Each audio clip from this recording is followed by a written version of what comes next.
Shalom Israel, Shalom, Shalom. Brother Naquam, watchman for Israel, coming back at you with these precepts and another cold cut, giving, of course, all honor and all glory to Yahweh, by Shema Mashiach, Malak Yahushai. Double honors to the elect elders of the house of David that's been in this truth for decades and decades, patiently waiting for the second coming of Mashiach, Malak Yahushai. A hearty, mighty Shalom to all of the mighty men of the Most High God who are out there on the highways and byways, pushing this truth, magnifying the ministry, presenting their body as a living sacrifice, and enduring all things for the elect's sake. Shalom, shalom. Shalom to all of the men that may not be out there in the highways and byways as of yet, but they're working on it. They're getting built up in the spirit. They're praying, they're fasting, they're studying, they're being diligent and abounding in the work of the Lord. Shalom, shalom. Shalom to all of the Aquath out there, the sincere sisters out there, holding it down in the households, reverencing their husbands, being submissive and diligent, and those who may not be married are those who tend upon the Lord without distraction. Shalom, shalom. Shalom to all of the ancient men, the children. Shabbat shalom to everybody tuning in live. HBKN, Solomon McFadden, Yafei Israel, Anthony Knox, Yolanda Caesar, Yazian David Yehuda Yisrael, T. Sellers, Renea A., Richard Perez, Love Pius, Princess to a King, Brother Believe, Earl Green, Vernon Brody, Don Israel, DP, and everybody else tuning in and that will tune in, Lord willing. Again, Shabbat Shalom, La Yasha Allah, to the 12 tribes scattered abroad. The second Rome, the end of America is here, right? The end of America is here. The second Rome, the end of America. We're going to go into some prophecy, some history, because right now, what you're witnessing in the last days is the collapse of the modern day Roman Empire. Looking at the downfall of Babylon the Great, which is spiritual Rome. Rome revived back on the earth. And many similarities are between America and Rome. There are many similarities from a political setup all the way down to a military setup, to language, to architecture, to many such things, man, that we may touch on and we may go into. Nevertheless, Rome fell by the hand of Yahweh Bashem Yahushai in the ancient times, around 476 AD or so. And Rome fell, the Western Roman Empire fell, and America's fallen the same way. Decadency, degeneracy, wickedness, military expansion, debasement of currency, civil wars, famines, economic collapse. What you're witnessing right now in America, believe it or not, it's the same way that Rome fell. So we're going to touch on the second Rome, and the end of America is here through the spirit and power of Yahweh Bashem Yahushua. Right? So let's touch on it. Right? Let's touch on it through the spirit and power of Yahweh Bashem Mashiach Malak Yahushua. All right, so let's open this up. Let's go to the book of Daniel. Let's kick it off. All right, let's go to Daniel, the 7th chapter. Now we go into Daniel 7 quite often. Daniel 7, right? So I can move this. Right? Daniel 7 speaks of four major beasts. Right? The four major beasts are what? The Neo-Babylonian Empire, anywhere between 626 to 539 BC. Then you have the Medo-Persian Empire, which is the what? The bear that raised up itself on one side, with three ribs in the mouth thereof, that said arise, devoured much flesh. And then you have the third beast, which is the leopard with four heads and four wings of a fowl, which is the Greek Empire, led by Alexander the Great with his four generals, Lysimachus, Cassander, Seleucus, and Ptolemy. Then you have a fourth empire, where the beast is not described, but yet the beast is mentioned. And we're going to touch on this fourth beast, right? And even scholars, if you look up Daniel, if we type in Daniel 7, it's like Daniel 7, 4 beast. Most scholars will give you the first three beasts and they'll be correct. But when it always comes to the fourth beast, they put something that's not in the Bible. All right, you see the lion with eagle's wings that stood up with a man's heart given to it, right? The bear that raised up itself on one side, which is the Persians taking down the Medes around 550 BC by the hand of Cyrus the Great, with the three ribs, which are the Lydians, the Egyptians, and the Babylonians. Then you have the third beast, which are the Greeks, which are the Diadochi and their different regions, right? That was led by Alexander the Great. Now, their fourth beast, they have a Tyrannosaurus Rex. Now, where's that in the Bible? It's not in the Bible, man. So they're trying to figure out, a lot of these scholars, they try to figure out what the fourth beast is. And they're not understood and studied to know what that fourth beast is. It's always some demonic looking creature. But the Bible tells you what the fourth beast is, right? And it has nothing to do with what they tell you and show you on the internet. We'll cover what this look at this fourth beast. That's not the fourth beast, right? So let's go to Daniel chapter 7. Daniel chapter 7 and verse 7, right? Daniel 7 and 7. Salakia. After this, I saw in the night visions, and behold, a fourth beast, dreadful and terrible, and strong exceedingly, and it had great iron teeth. It devoured and brake in pieces, and stamped the residue with the feet of it. And it was diverse from all the beasts that were before it, and it had 10 horns. So this beast is an actual eagle, right? Now the Lord said it had great iron teeth. The great iron teeth represents the great military might of Rome. The fourth beast is the Roman Empire, right? Let's get a quick precept on the great iron teeth. All right, let's go to the book of Proverbs. I'm going to put these next to each other. Bear with me. Right, let's go to the book of Proverbs. Salakia. Right, bear with me. Let's go to Proverbs chapter 30. Right, a quick precept for the great iron teeth. Because the great iron teeth is a representation of their military strength and or their military might. All right, their military strength or their military might. Salakia, this is Proverbs chapter 30 and verse, we'll start at Salakia 14. That's what I want. Proverbs chapter 30 and 14. There is a generation whose teeth are as swords, and their jaw teeth as knives, to devour the poor from off the earth and the needy from among men. You see that? So the Most High said that this beast, this empire, it has great iron teeth. And the iron teeth is their swords, their knives, their weapons. Right? That's why they have great iron teeth. And another reason you know that this is Rome, because what empire? Let's look up the Iron Age.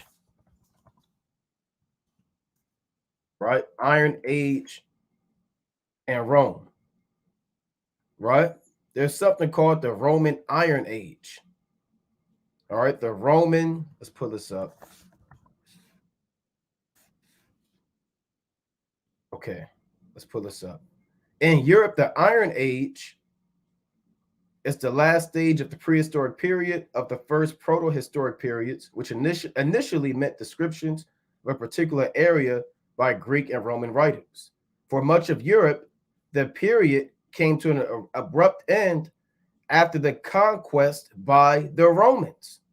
Through ironworking, though ironworking remained the dominant technology until recent times. Let's jump down. Roman Iron Age is a term used by the archaeology of Northern Europe for the period when the unconquered peoples of the area lived under the influence of the Roman Empire. So they also have, it says great iron teeth, because that goes to the time of the Roman Empire that ruled. There's something literally called the Roman Iron Age. All right. Roman Iron Age throughout the spirit and power of Yahweh Bashem Yahushua. The Iron Age in Europe is characterized by an elaboration of designs and weapons, implements, and utensils. Right? So it was a time for the Roman Empire to be in power and subdue the other nations. So they actually lived and peaked off after and during the Roman Iron Age. That's why Daniel 7, it says they had great iron teeth. Even in Daniel, the second chapter. Right? Let's go to Daniel chapter 2. Right? Daniel chapter 2. And I'll get straight down to the legs of iron.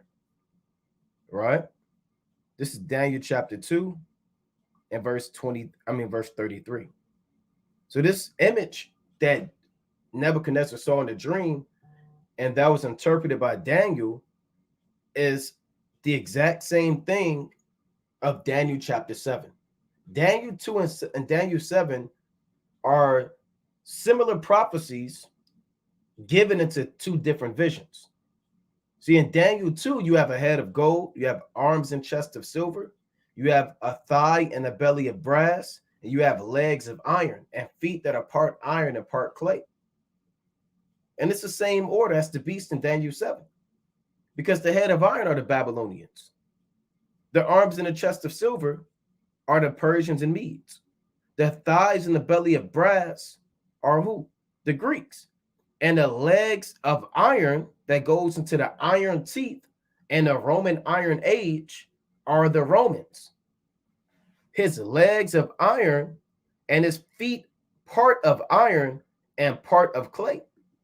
And another reason why Daniel 7 says he had teeth of iron and it represents his military might, because iron is the strongest metal out of these metals that are mentioned in Daniel 2. So Daniel 2 has gold, and then it has silver, and then brass, and then the last one is iron. Now, it's a reason why those different elements are mentioned in that specific order. Because what? Because as you go down that statue, and I'll pull up the statue for brothers that may not know, so like it may not know what I'm going into, right? I'll pull it up. But as you go down that statue, it actually tells you that these kingdoms will destroy the kingdoms that are above it. And you to statue, right? We'll pull this up just to give you some insight, right? Let's see if we can get a good one. All right, let's see. Let's see if I can get a decent statue. Some are better than others. All right. All right, I don't like that one. Let's deal with this one.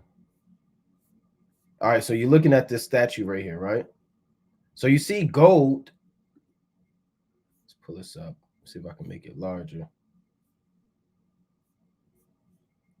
All right, so the gold is the Babylonian Empire. Now, we've done in-depth breakdowns on this entire chapter, so I want to just get straight to the point.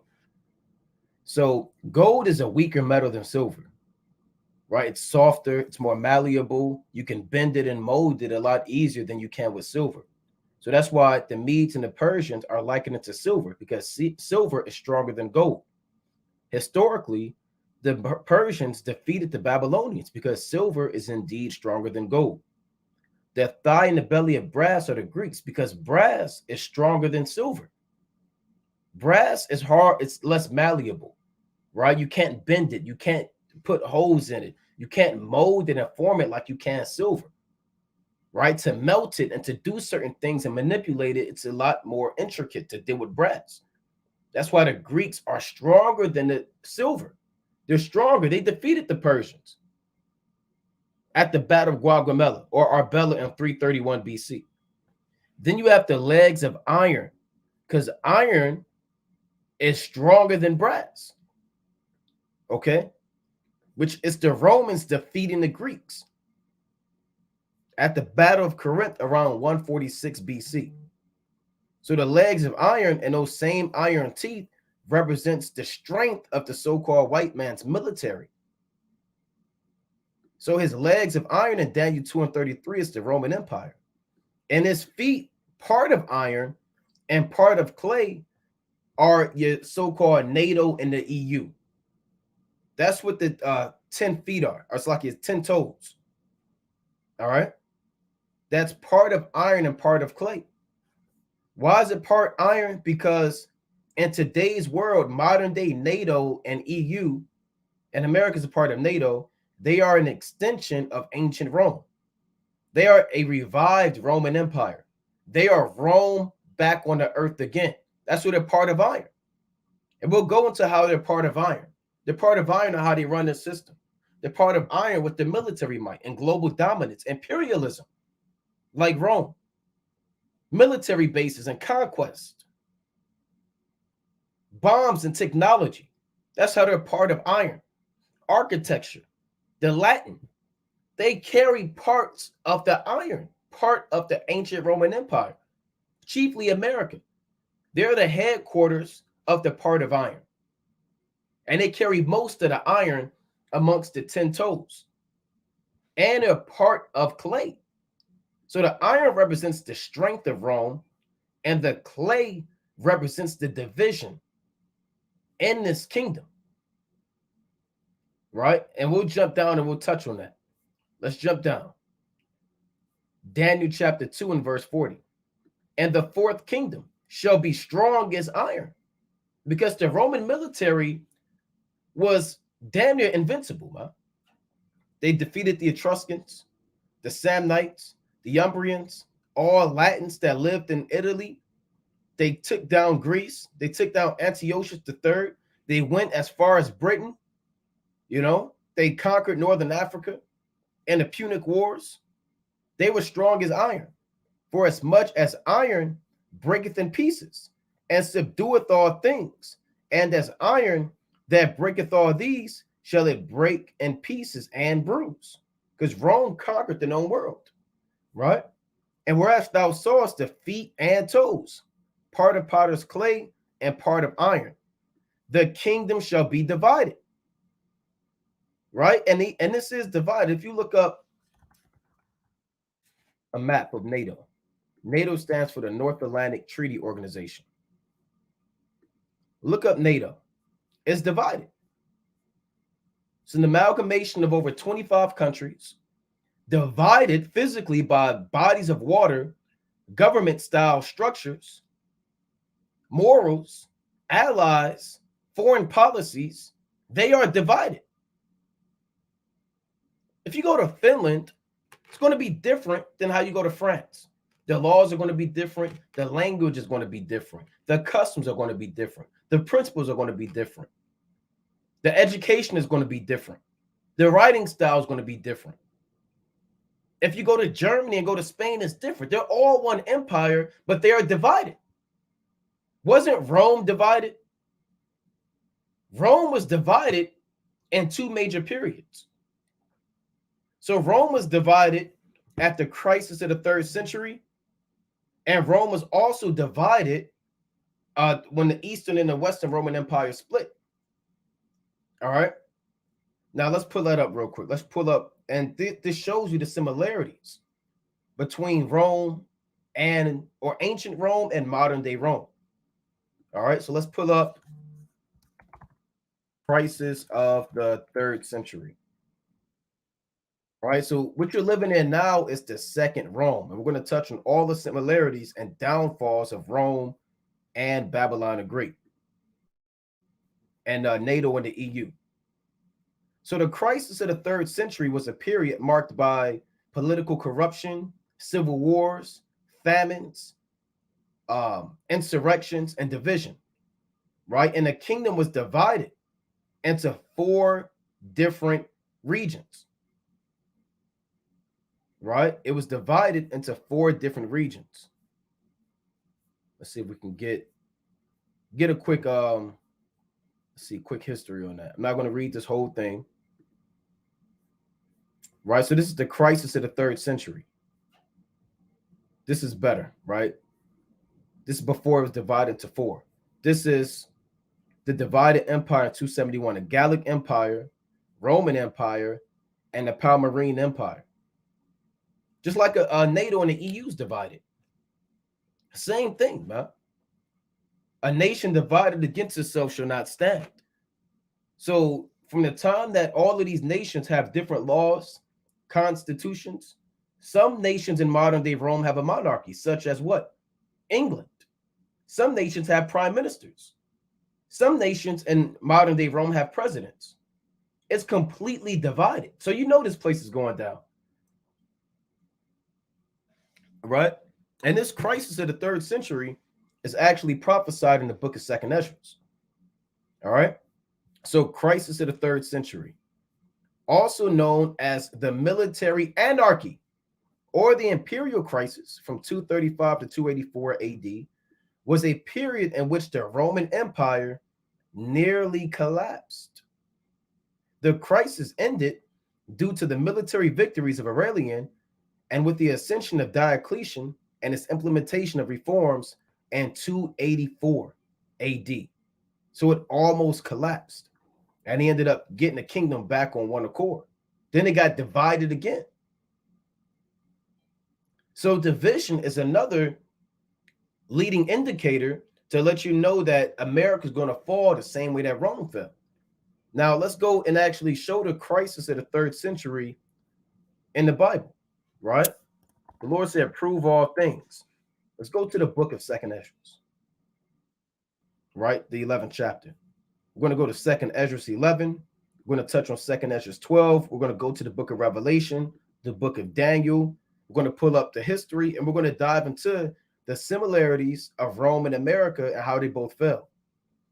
This is 2nd Esdras chapter 11 and verse, we'll start at, let's start at, I mean, this whole thing is good. Right, bear with me.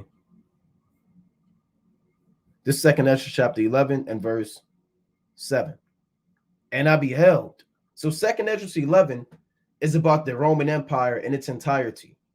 From the time of Julius Caesar all the way up into America in the last days. It's not just talking about ancient Rome, because this is speaking about Daniel 7. You got men saying, well, no, 2nd Esdras 11 to 12 is just the ancient Roman Empire. That's impossible, because Daniel 7 is not just the ancient Roman Empire. Ezra saw a description of Daniel 7, essentially, of the beast. And Daniel 7 speaks explicitly, Salaki, about America as the little horn, before whom 3 fell. But it's being described in 2nd Esdras 11. So when you read 2nd Esdras 11, there's 3 main components. You have the 12 feathers, you have the 8 contrary feathers, and you have the 3 heads. The 12 feathers are your first 12 Roman empires or emperors, right? Julius Caesar was a dictator, but, de facto emperor. And then you had Octavian, you had Tiberius, you had Caligula, you had Claudius, you had Nero, Galba, Otho, Vitellius, Vespasian, you had Titus, you had Domitian. Those are your 12. Then you had your Nerva-Antoine dynasty from around 96 AD or so, 98 AD, scholars would say. So those are your 12 feathers. But the point I want is the voice out of the midst of the eagle's body. And it's going to speak about Rome being divided. This is 2nd Esdras chapter 11 and 7. And I beheld, and lo, the eagle rose upon her talons and spake to her feathers, saying, watch not all at once. Sleep every one in his own place, and watch by quarters. But let the heads be preserved for the last. And I beheld, and lo, the voice went not out of her heads, but from the midst of her body. So there was a voice from the midst of this eagle's body. Now, when you want the interpretation of what this voice was out of the midst of the body, you have to go to the 12th chapter, right? So when you go to 2nd Esdras chapter 12, it gives the interpretation of the midst of the body. This is 2nd Esdras chapter 12 and verse 17. As for the voice which thou heardest speak, and that thou sawest, not to go out from the heads, but from the midst of the body. So now it's been explained. Thereof, this is the interpretation. That after the time of that kingdom, meaning after the time of the 12 feathers, there shall arise great strivings, and it shall stand in peril of falling. Nevertheless, it shall not then fall, but shall be restored again to its beginning. Because the Roman Empire almost fell, but it got restored again to its beginning by Aurelius and Diocletian, right? It shall stand in peril of falling. Like America was almost in peril of falling during the time of the Civil War.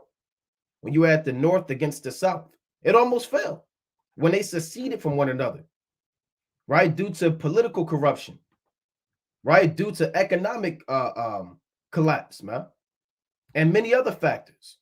It was in peril of falling, but it got restored back again to its beginning, right? And America started booming after that so-called Civil War. Now, that's what the crisis of the third century is. The kingdom shall be divided. It was divided back then during the crisis of the third century, just like America is divided. It's divided now, and it was divided during the time of the Civil War, and it was divided during the time of these different political parties. Now, Rome was also divided when it split. Right, let's pull this up. Eastern and Western Roman Empire. Right? I believe that was around 295 AD, if I'm not mistaken. Let's see if we can get this. The split. Let's see. Bear with me. I want to get this. The actual. Let's see. Bear with me. Let's pull it up on a map so we can actually show it. See that? So that's the Roman Empire being divided. 395. Emperor Theodosius. All right. This is the borders at 395. You had your Western Roman Empire and your Eastern Roman Empire.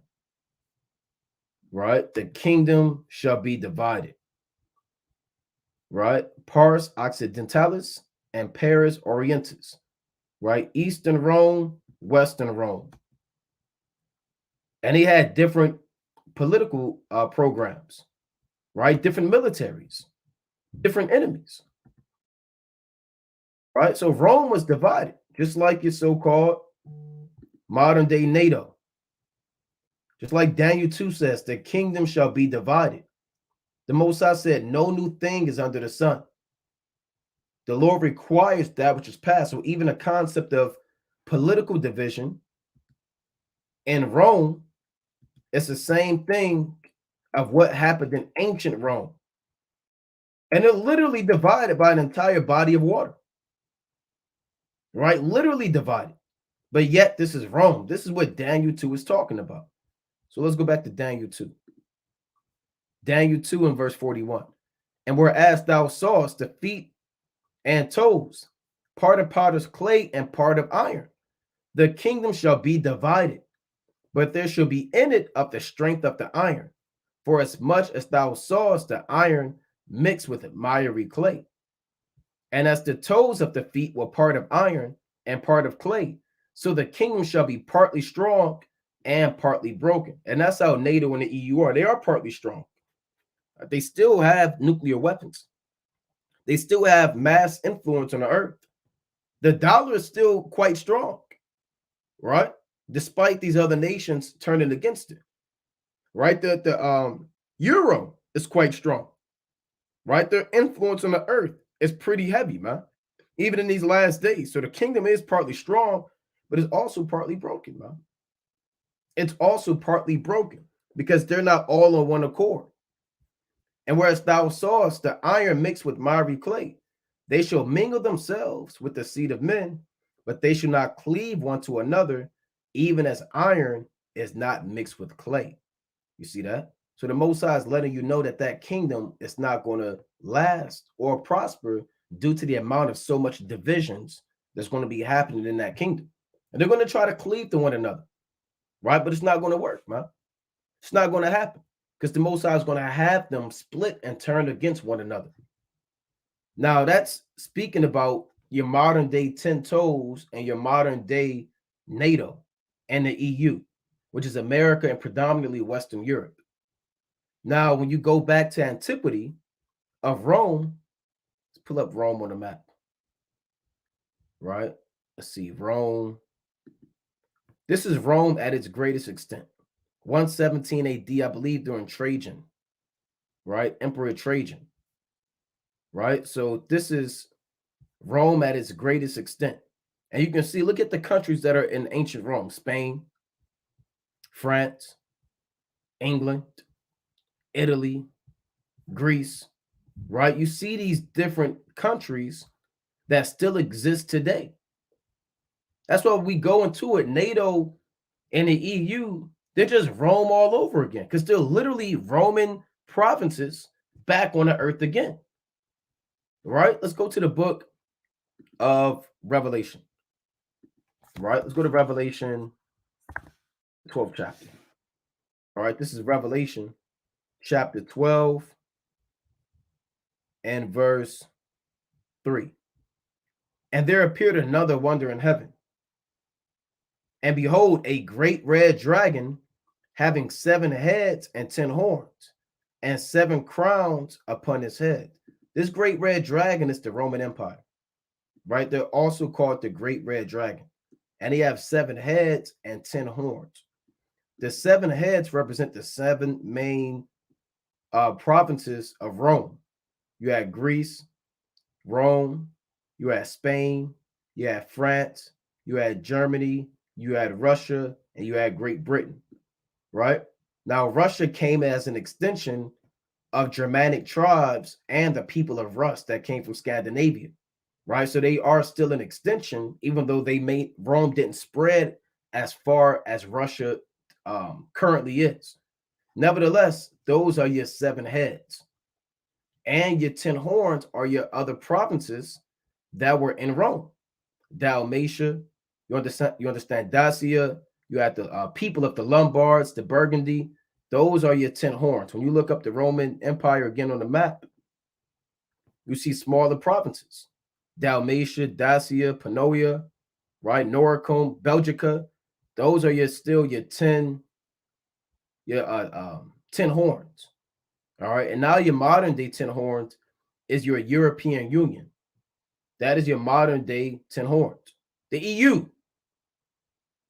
All right. Now let's go back to this. And 7 crowns upon his head, because they were in positions of power. And his tail drew the third part of the stars of heaven, and did cast them to the earth. And the dragon stood before the woman, which was ready to be delivered, for to devour her child as soon as it was born. And when did this happen? This happened during the time of Joseph, Mary, and Yahushua, right? The dragon that drew a third part of the stars to heaven is the Romans conquering the children of Israel, right? Chiefly Judah, Benjamin, and Levi. That's why it doesn't say all of the stars. It says only a third part of the stars. Remember, we are likened unto the stars. Let's get a precept on that. Right? We are likened unto stars. Let's go to Genesis chapter 37. This is Genesis chapter 37 and verse 9. And he dreamed yet another dream and told it his brethren. This Joseph telling his brothers, Reuben, Simeon, Levi, etc. And said, behold, I have dreamed a dream more. And behold, the sun and the moon and the 11 stars made obeisance to me. So the 11 stars are Joseph's brother. He would be the 12th star. So we are the 12 stars. Let's go to the book of Daniel, the 12th chapter. Right? So precept must be upon precept. Daniel chapter 12 and verse 3. And they that be wise shall shine as the brightness of the firmament, and they that turn many to righteousness as the stars forever and ever. So the men of the Lord that turn Israelites to righteousness from sin are compared to stars that shine forever and ever. Because the star is immortal, and the brightness never dims. Its glory never fades. It doesn't faint in its watch, and it helps guide those that are in darkness. And that's why the men of the Lord are likened unto stars forever and ever. So when you go back to Revelation 12, that's why we're called the third part of stars, just a certain portion, chiefly Judah, Benjamin, and Levi. And we were cast down from heaven to the earth, right? Meaning from rulership all the way down to slavery. Let's go to Lamentations chapter 2 and 1. Lamentations chapter 2 and 1. How hath the Lord covered the daughter of Zion with a cloud in his anger, and cast down from heaven So that's the same thing in Revelation 12. And cast down from heaven into the earth the beauty of Israel. And remember not his footstool and the day of his anger. So we were cast down from heaven. Revelation chapter 12 tells you that the dragon cast down the third part of Israelites to the earth. And the dragon stood before the woman, which was ready to be delivered for to devour her child as soon as it was born. Now, that dragon is the Roman Empire, but it was in its context prophetically speaking about Herod, right? Speaking about Herod, because Herod, the so-called great, wanted to destroy Yahushua when Mary was pregnant with him, right? Before he was born or when he was born. Let's get that in Matthew chapter 12. So that shows you Revelation 12 must be speaking about the Roman Empire, because Herod was a puppet king of Rome, right? This is the book of Matthew chapter 2 and verse 13. Here's the proof. When they were departed, behold, the angel of the Lord appeareth to Joseph in a dream, saying, arise and take the young child and his mother, and flee into Egypt, and be thou there until I bring thee word. For Herod will seek the young child to destroy him. Revelation 12 is saying the same thing as Matthew 2 and 13. For the dragon stood before the woman to devour her child as soon as it was born.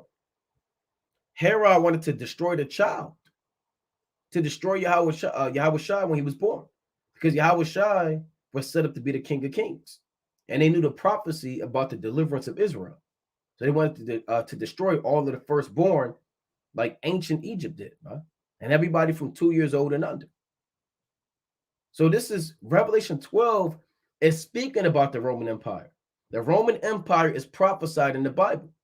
We read it in Daniel 2. It's in Daniel 7, 2nd Esdras 11, 2nd Esdras 12, Revelation 13, Revelation chapter 17. You read all about the Roman Empire, right? You read all about the Roman Empire. Revelation 12 and 5. And she brought forth a man-child, which was to rule all nations with a rod of iron. And her child was caught up unto God and to his throne. So Mary, or essentially Israel, brought forth Yahushua. And Yahushua was caught up in the chariot. When you read Acts chapter 1 and 9, to his throne, which is on the right-hand side of Yahweh himself, right? Which is on the right-hand side of Yahweh himself, man, through the spirit and power of Yahweh Bashem Yahushua, right? So that shows you that this dragon that is dealing with is modern day Rome. Modern day Rome, right? Let's go to the book of Revelation, the 13th chapter. This is Revelation chapter 13 and verse 1. And I stood upon the sand of the sea, and I saw a beast rise up out of the sea, having 7 heads and 10 horns, and upon his horns 10 crowns, and upon his heads the name of blasphemy. So Revelation 13, this beast is the same beast or dragon in Revelation chapter 12. It's the exact same empire, same Roman Empire. Only thing about Revelation 12 is it's described as a great red dragon. Why is it red? Because that's the color of the so-called white man. It's not Genesis 25 and 25 say, and the first came out red all over like an hairy garment, and they called his name Esau. So that's why the dragon is red. And why is he a dragon to begin with? Because a dragon is a violent creature. A dragon is a destructive creature. A dragon really, in the Greek, is drakon, which just means a large serpent anyway. That's why in the book of Psalms, let's get a precept to show that that so-called white man's that dragon. This is Psalms chapter 44 and verse 18. right? Psalm chapter 44 and 18. Our heart is not turned back, neither have our steps declined from thy way. Though thou hast sore broken us in the place of dragons and covered us with the shadow of death. What is the place of dragons? America. This is the shadow of death that you read about in Psalms. When your grandmother, your great grandmother, they read Psalms 23, though I walk through the valley of the shadow of death, I will fear no evil. That's speaking about America. This is the valley of the shadow of death. This is the place of dragons, pursuant to Psalms chapter 44. Who are the dragons? These Edomites. Their military, the police department, the so-called white man. This is the place of dragons. It is not the place of sheep. It is not the place of doves. It is not the place of lions. It is the place of dragons. Let's go to the book of Job, chapter 30. Right? This is Job chapter 30 and verse 29. I am a brother to dragons and a companion to owls.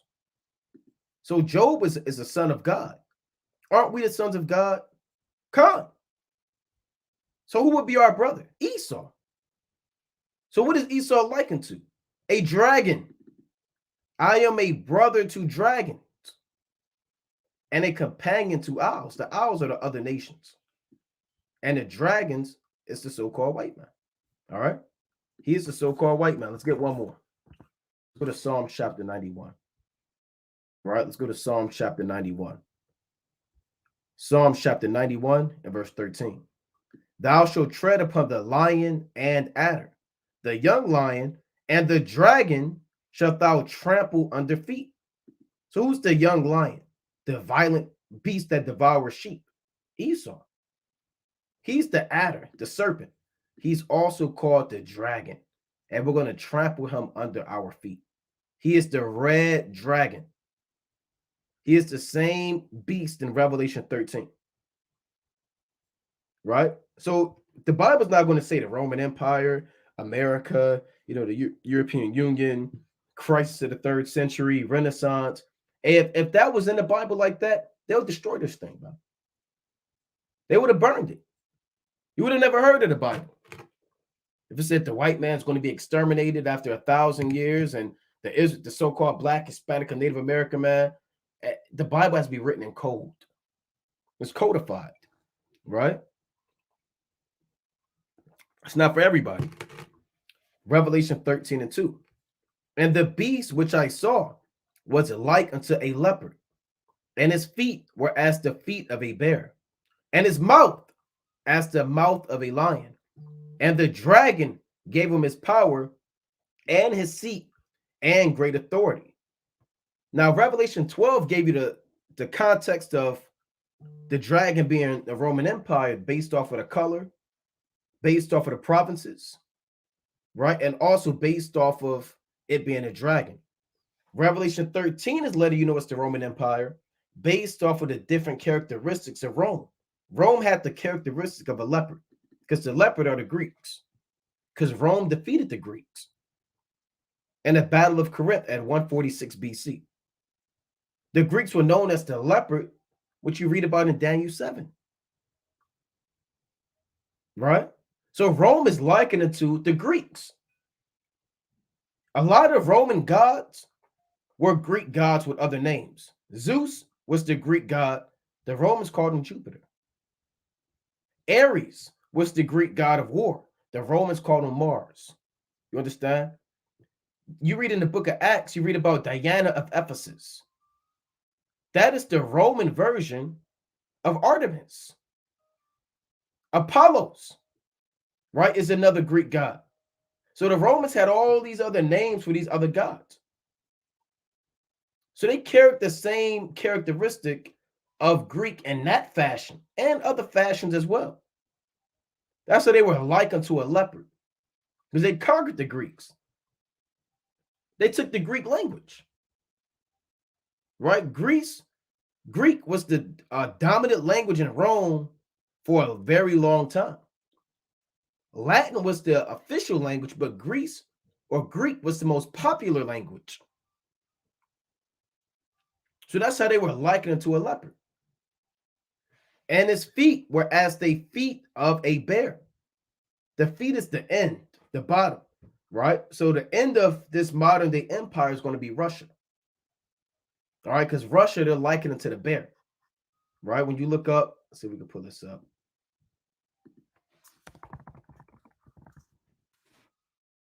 Right? The bear is the symbol for Russia.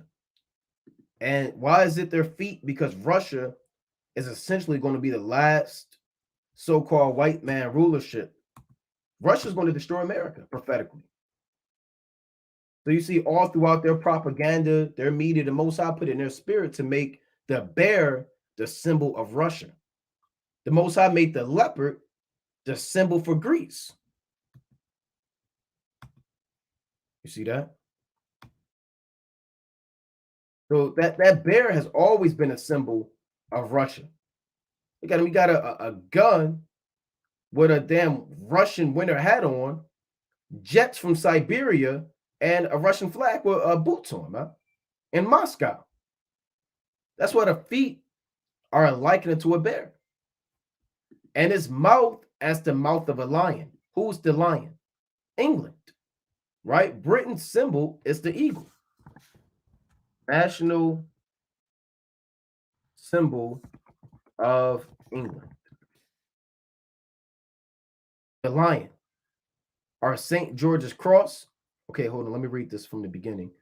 The three national symbols of England are the St. George's cross, usually seen as a flag, the red rose, and the three lions crest. The three lions crest. That is the coat of arms of England. Their national symbol is a lion. So their mouth is likened to a lion, right? Because a lot of, even in today's society, your so-called Rothschilds, your Rockefellers, a lot of them came from Germany, but they made England their headquarters. And they own the earth. They're the one that put forth the laws, the decrees, the new world order, the agenda. It really starts in England, which is the mother of America. Right? So let's go back to this. And his mouth as the mouth of a lion, and the dragon gave him his power and his seat and great authority. So the dragon is actual Rome, right? They're the ones that gave them the power, their seat and great authority.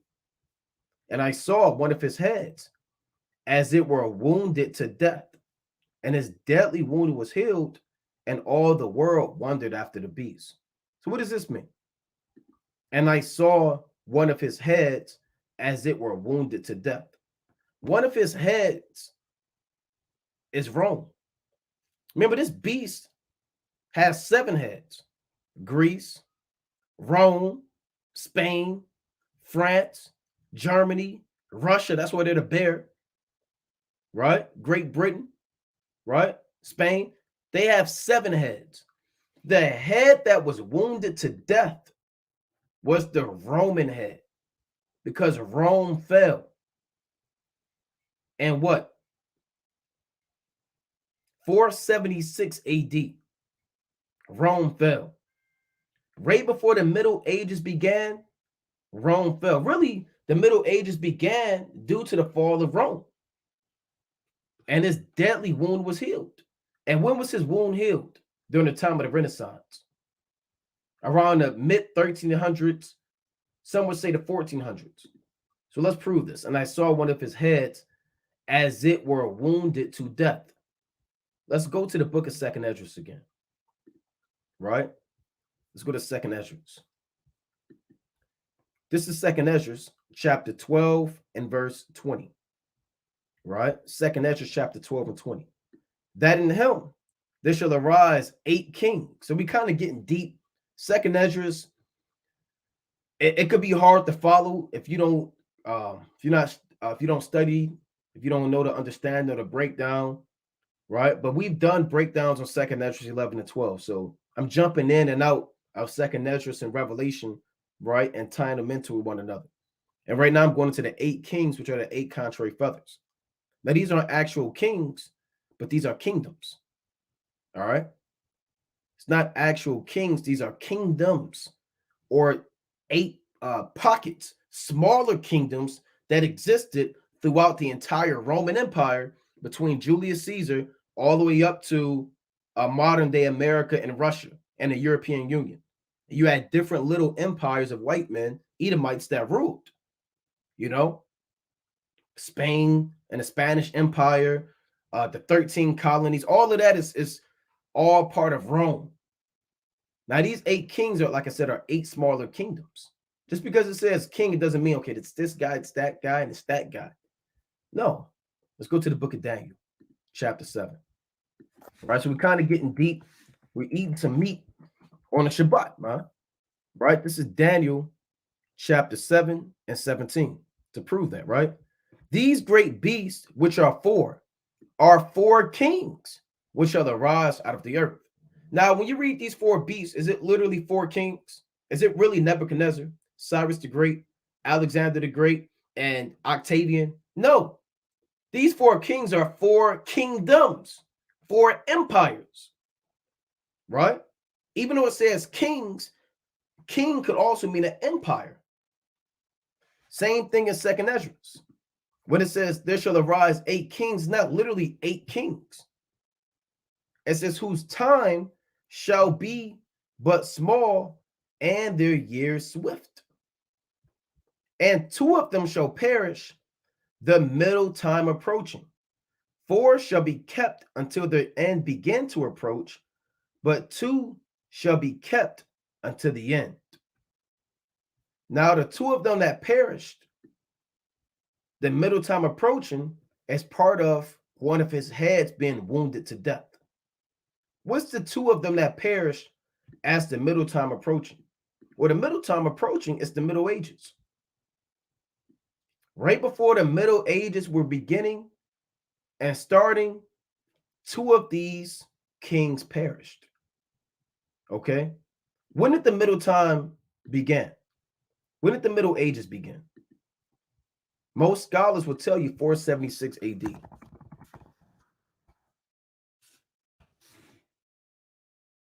Right? The medieval, the word medieval means middle. Right? Let's prove that. Go to medieval. Am I spelling that correct? Maybe spelling that wrong. Salakia. Let's pull this up. Right. Let's type that again.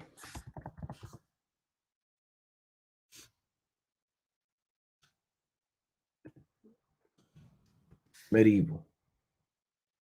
Right? What does medieval mean?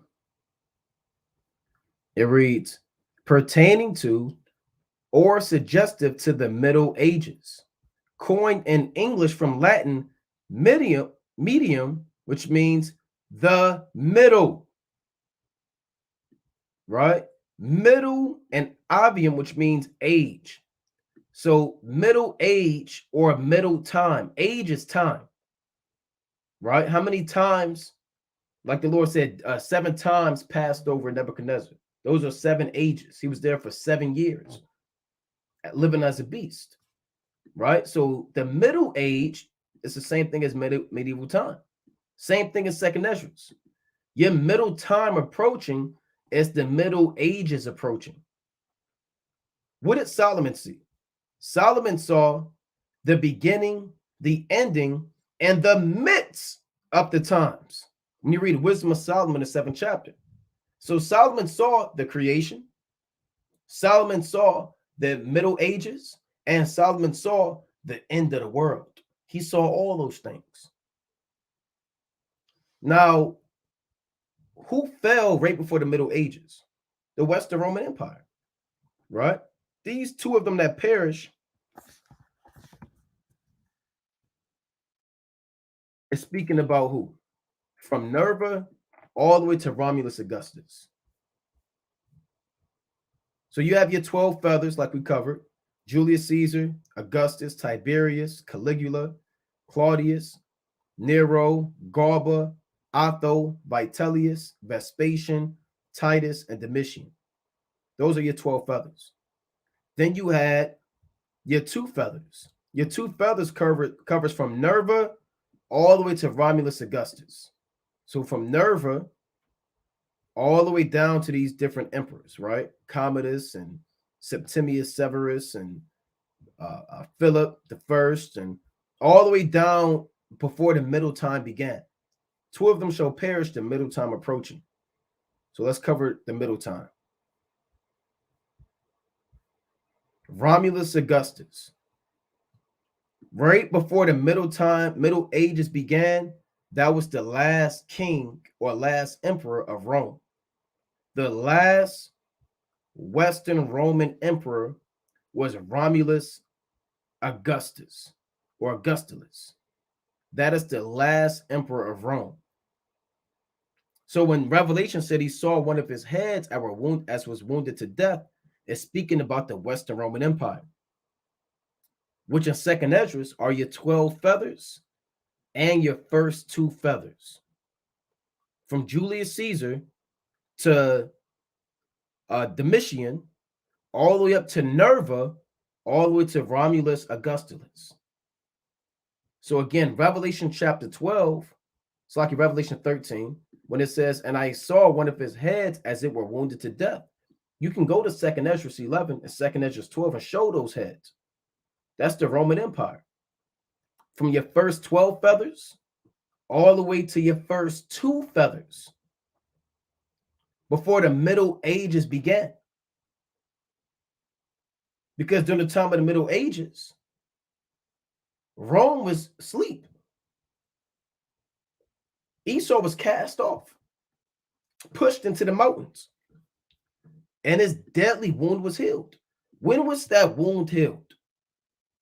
Okay, they fell in 476 AD at the fall of the Western Roman Empire, but then they were healed roughly 1,000 years later, and they came back into power during what they call the Renaissance, right? So after he fell, it began the Middle Ages, right? That's why we brought that out, that the Middle Ages began in 476 AD, or the Dark Ages, and they lasted roughly about 1,000 years, ending between 1400 and 1450. Ironically and prophetically, that's when Rome came back into power. Second Esdras said they would fall right at the time of the Middle Ages, which they did, because their last king fell in 476 AD. Then they were dormant, pursuing a Revelation 24,000 years. Then Rome came back into power around the 1400s during the Renaissance. Here's your Renaissance, which means rebirth, right? That's what it means. The Renaissance is a period in history and cultural movement marking the transition from the Middle Ages to modernity, covering the 15th and 16th centuries, and characterized by an effort to revive. Who was revived? The so-called white man. It's not as if the whole earth was reborn. No, you had empires that were already around during the Renaissance. You had the Moors, you had the Ottoman Empire, you had a lot of different empires still around, but the Renaissance is covering the rebirth of Rome. One of his heads was healed. They fell as the middle time was approaching, then the middle time began, then the middle time ended, right? And then you have Rome come back. An effort to revive and surpass the ideas and achievements of classical antiquity, right? So that's how Rome began. They started back on the earth with their what? Their Renaissance, man. Artwork began to be whitewashed, iconoclasm. You understand? Modern day science began to be pushed on the earth.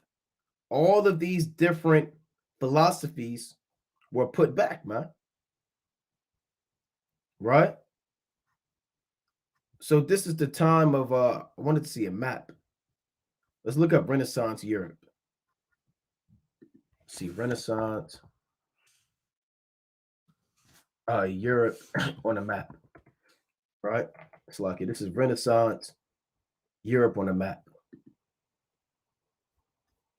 On the earth. Let's see. Spain, France, England, right? You had your Holy Roman Empire, which is all these countries right here. But really, it started with Italy, Spain, France, England, right? They are all coming back into power, right? They're all coming back into power during the time of the Renaissance. That's their rebirth. And England was part of that Renaissance. And when England came into power, they began to put forth imperialism on the earth and conquer different parts of the earth, right? So let's go back to this. Remember, England was just a part of Rome way back when. When we put up a map of Rome at its extent, you had Britannia, right? Or Britain. And then England, it's the same name. So first you had ancient Rome, then Rome fell in 476 AD, and then Rome came back into power during the Renaissance, and Britain was one of their provinces. Now let's pull up the British Empire, right? Let's pull up the British Empire. Kind of isolate one part of Rome. The British Empire, right? One of the 7 heads. The British Empire, let's pull up their map. See that? Look how much rape, rob, and murder the so-called white man did when he came on the earth, when he came back after the Renaissance. Because right around the time of maybe 1600s, 1500s, the so-called white man started going around the earth, man. So from the 1500s to the early 1900s, that was the time of the British Empire. And they were the #1 power on the earth at that time. Look how they conquered all these places. Look at it. They're in South America, Africa, Asia, the Americas, all of Australia. They conquered the whole continent and a subcontinent. And they almost had all of North America. So you can read about Britain, and Britain also had enemies, man. And some of their enemies was France and Spain. Because if you look up Spain and France, they also came out of Rome. They also came out of Rome. And they also had different parts of the earth. Really, those are your main 3 kingdoms after the Renaissance. Right? Let's pull up imperialism. European imperialism. All right, let's see what they got. European imperialism. I'm not sure if this is what I want to get into. All right, we'll go to something else.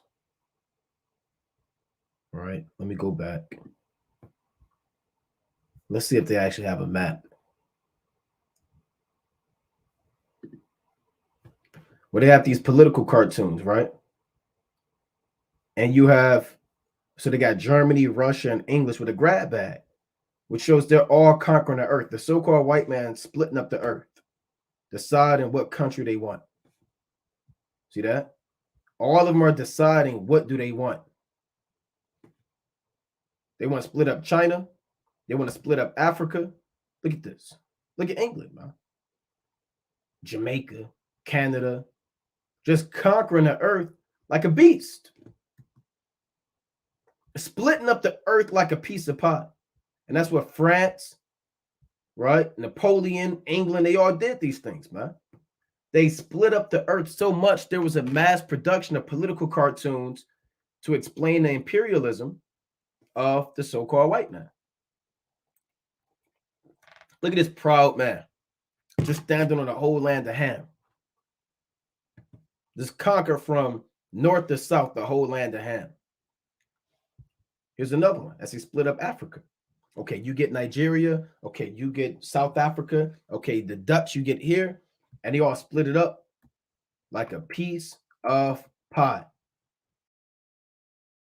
Right? So let's pull that back up. Right? Let's pull that back up. Let's go to the book of Daniel, chapter 7.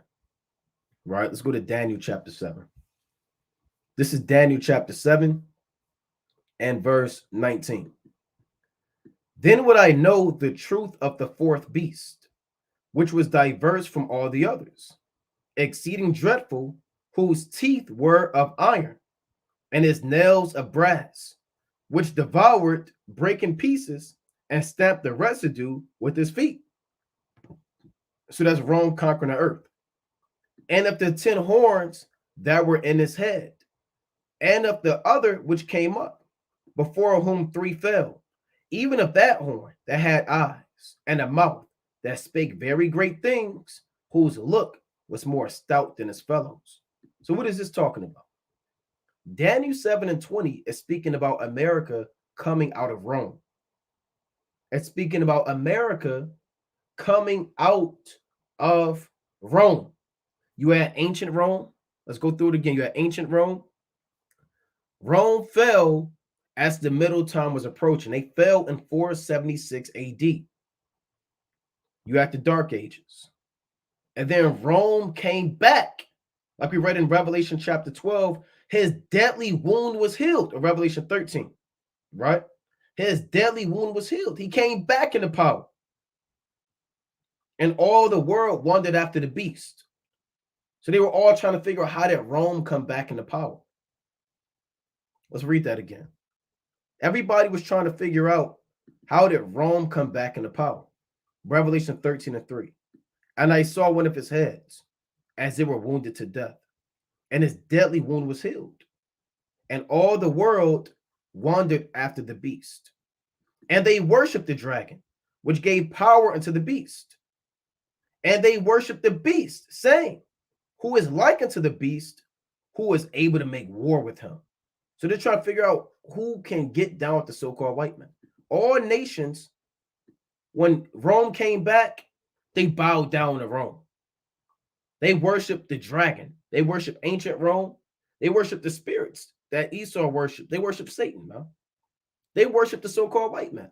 They want to dress like him, speak like him, right? Serve his God, bow down to him, serve his holidays, walk like him, learn at his universities, enroll their children in his colleges, marry his women, give their sons and daughters to their mothers and their fathers and brothers and sisters. And they worship the beast, man. Can't you tell? And what are they saying? Who is like unto the beast? Who is able to make war with him? So they say nobody, all the nations know that the so-called white man, when he came into power, they couldn't do a damn thing. They couldn't go to war with him. Because Esau's blessing is war. He lives by the sword.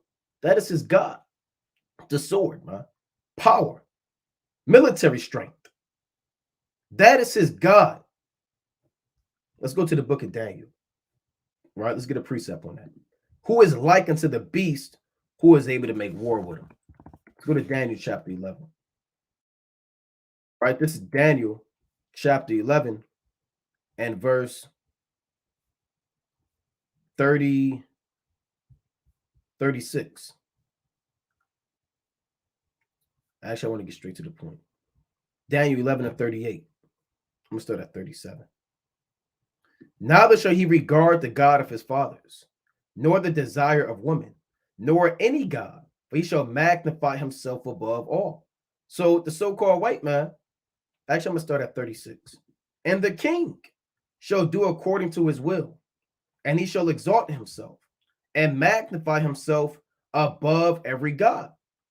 And that's what they did, man, when they came into power. They didn't care about your Buddha. They didn't care about your Shiva, your Brahma, your Ganesh, right? They didn't care about your damn ancient African gods and totem poles and sticks and stocks and stones and teraphim. They didn't care about the Most High. This is speaking about the so-called white man, his king. The modern day king of the north. The modern day king of the north is who? Babylon the Great, man. America. This is the land of the north. And shall speak marvelous things against the God of gods. Who's the God of gods? Yahweh. That's what Revelation chapter 13 and 5 says. He speaketh blasphemies against the Most High. Psalm 73 says his tongue speaketh against the heavens and walketh through the earth. Daniel 7 and 8 say he had a mouth that speak great things, because he's speaking against the God of gods. And shall prosper till the indignation be accomplished. He's going to prosper till our captivity is up, to the end of Jacob's trouble. Right? This is our indignation. The curses. That's what Micah chapter 7 and 9 says, I will bear the indignation of the Lord because I sinned against him, until he thoroughly plead my cause. So right now, Esau is prospering. That's only for a limited time, until our curses are up. For that is determined shall be done, because the prophecies have to be fulfilled concerning the time of the Gentiles and our punishment as a time limit. For that is determined shall be done. Luke 21:24 shall be done. Matthew chapter 24 and 30 shall be done. Neither shall he regard the God of his fathers, nor the desire of women, nor any God, but he shall magnify himself above all. Who's the God of his fathers? Esau, these modern day the Rothschilds, the Rockefellers, and these guys, they don't care about Zeus, man. Those are the God of his fathers. You think they're somewhere worshiping the pantheon? You think they're worshiping Jupiter? Even ancient Esau had gods. When you read 2 Chronicles 25, they used to have old gods. Let's pull up Quinn. I believe that's one of Esau's old gods that he doesn't serve anymore. If I'm spelling that correctly. Quos, that's who it is. Quos is the national deity of Edom. He is attested only once in the Hebrew Bible as an element in the personal name Barquaz. So that's their ancient god, the Edomites. This is before white Jesus, before Zeus, before Poseidon. This was the god that they worshiped, man. The Edomite god. These elites ain't worshiping damn Quos. Amaziah in 2 Chronicles 25, he starts serving his God and those gods after he killed the Edomites, man. When you read 2 Chronicles 25. So he's not worshiping the gods of his fathers anymore, man. He's not bowing down. You got Edomites that actually believe in white Jesus, man. And this guy, he's not serving these gods, man. Right? Neither shall he regard the God of his fathers, nor the desire of women, man. He's into sodomy, homosexuality. He doesn't care about what the women want to serve, nor regard any God, for he shall magnify himself above all. Here's the point I want. Now, this links up with Revelation 13, when it says, who is likened to the beast, who is able to make war with him? You can't make war with him, because war and power is his God. That is his strength. That is his power. But in his estate, meaning his kingdom, shall he honor the God of forces, and a God whom his fathers knew not shall he honor with gold and silver and precious stones and pleasant things. Because all the so-called white man does is go to war and rape, rob, and murder, man. That's why it says his God is what? Gold, oil, drugs.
Okay, Con. Can brothers hear me?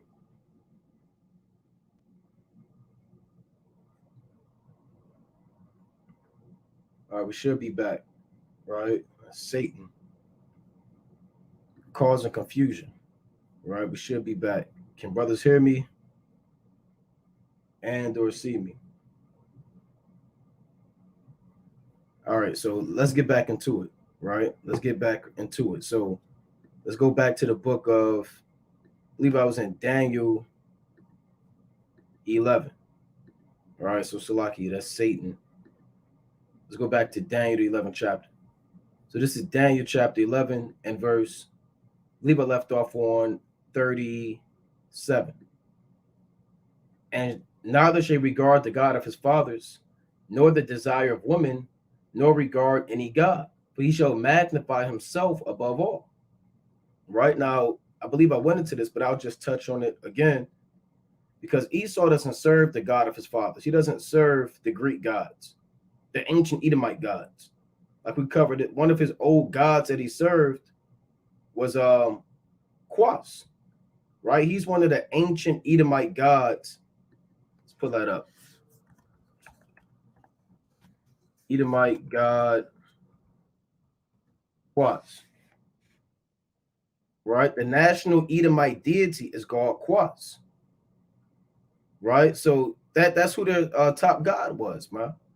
This is before Zeus, White Jesus, right? Serapis Christus. Those are all old gods of Esau. And he's not serving those gods. He's not serving Caesar Borgias. You got Edomites that actually believed in that. He's not serving Quas, the ancient Edomite god that Amaziah worshipped in 2nd Chronicles, the 25th chapter. He's not serving Jupiter. He's not serving Zeus. He's not serving Serapis Christus, was another one of his gods, man. Let's pull up Serapis. Serapis Christus. This is another ancient Edomite god, man, that they created during the time of the Ptolemies. At one time, he was the top god, man. Serapis Christus.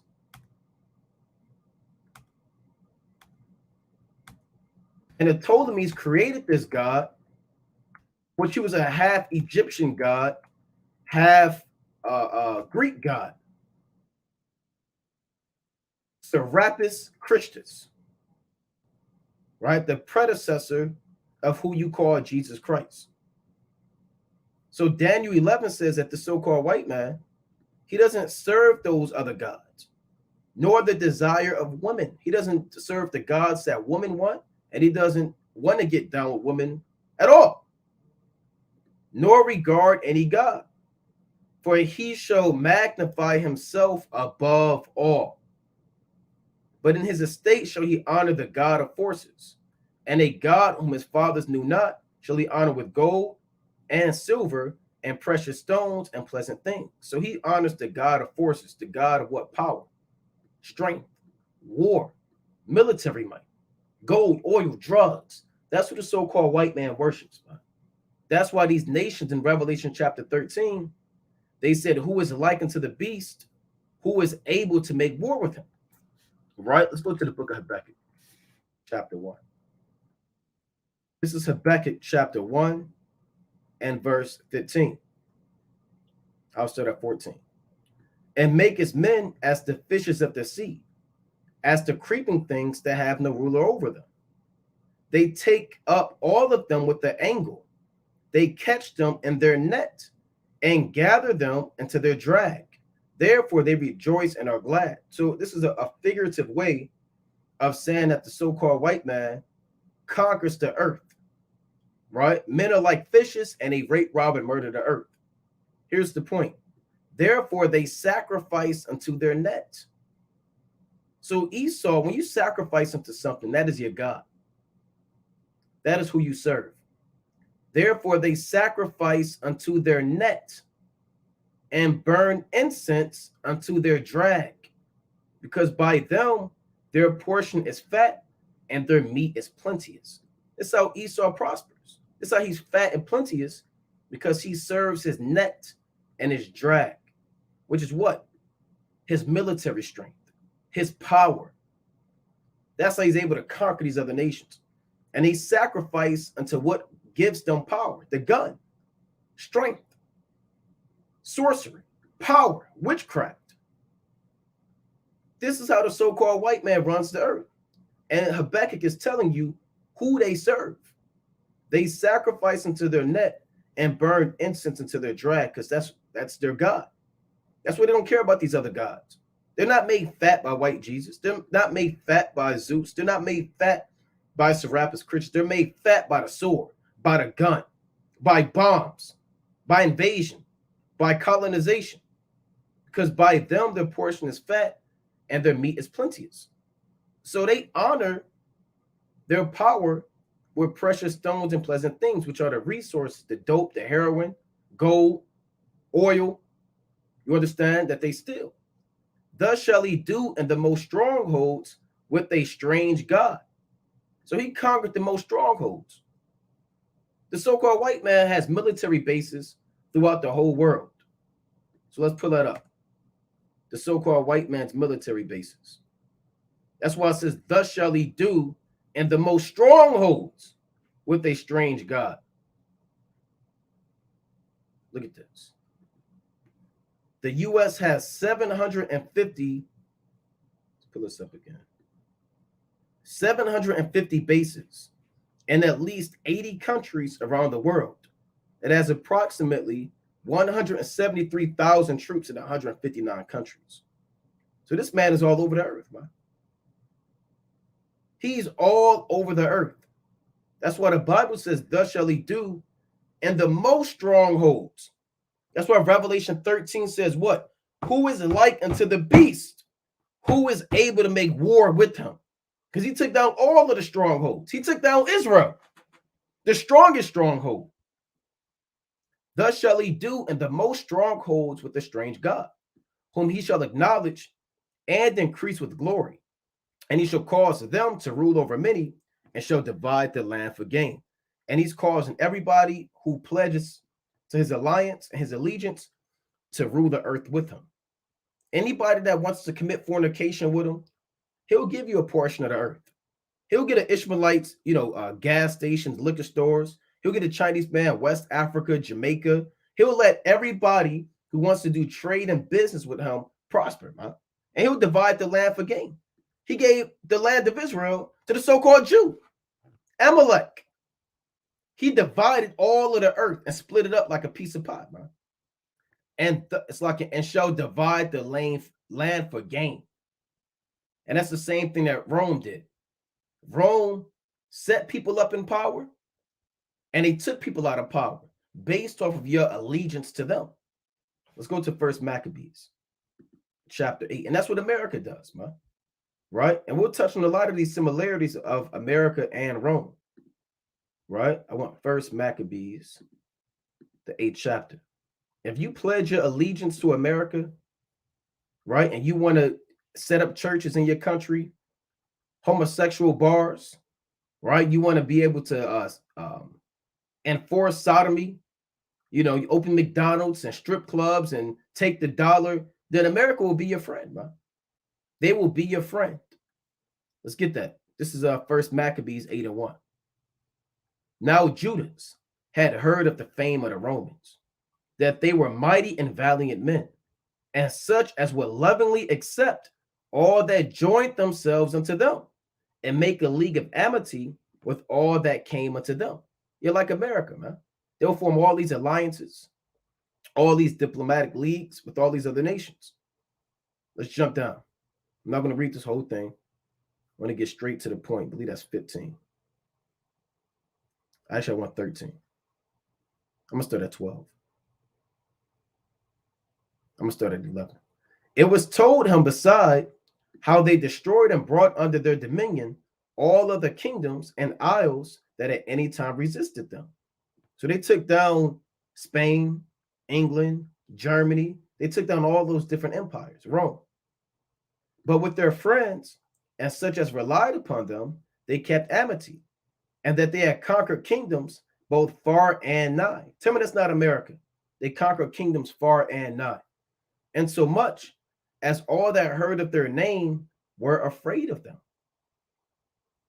Also, that whom they would help to a kingdom, those reign, whom again they would, they displace. Finally, that they were greatly exalted. So that's how they are. They divide the land for gain, and they'll split the earth up, and they'll give people power that want to commit themselves unto them. That's the same thing ancient Rome did, right? Because First Maccabees is speaking about ancient Rome, but it's also applied to America. That's why they are also that fourth beast in Daniel 7. That's what Daniel 11 says, and shall cause them to rule over many, and shall divide the land for gain. And the chief land he divided was the land of Israel, and gave it to Amalek after World War II. All right. So let's go back to this in Daniel chapter 7. This is Daniel chapter 7, and I'll touch on verse 20. And of the 10 horns that were in his head, and of the other which came up, the 10 horns represents the provinces of Rome, your modern day EU, and before whom 3 fell. The 3 horns that fell are England. They fell in the Revolutionary War and the War of 1812. Spain fell, and the Spanish-American War. The third that fell was France. France fell in what? The Quasi Wars. They were bought out in the Louisiana Purchase, and they fell in the French and Indian Wars.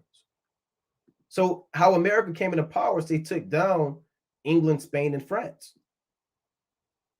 When you pull up the map of America, France, Spain, England, you see America divided by those 3 horns. They were divided by those 3 horns. And they took down Britain. Then they took down France. Then they took down Spain. So Daniel 7 and 20 is speaking about America's manifest destiny. That's how Rome came into power.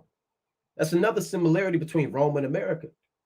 Rome had to conquer the nations that existed in the land.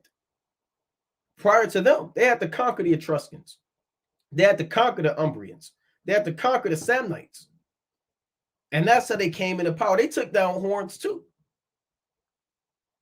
When you look up the beginning of the Roman, Roman rise to power. See if we can pull up a map. And it'll show you how Rome came into power. They may have a map, they might not. Let's actually pull up the Roman Republic. That might be better.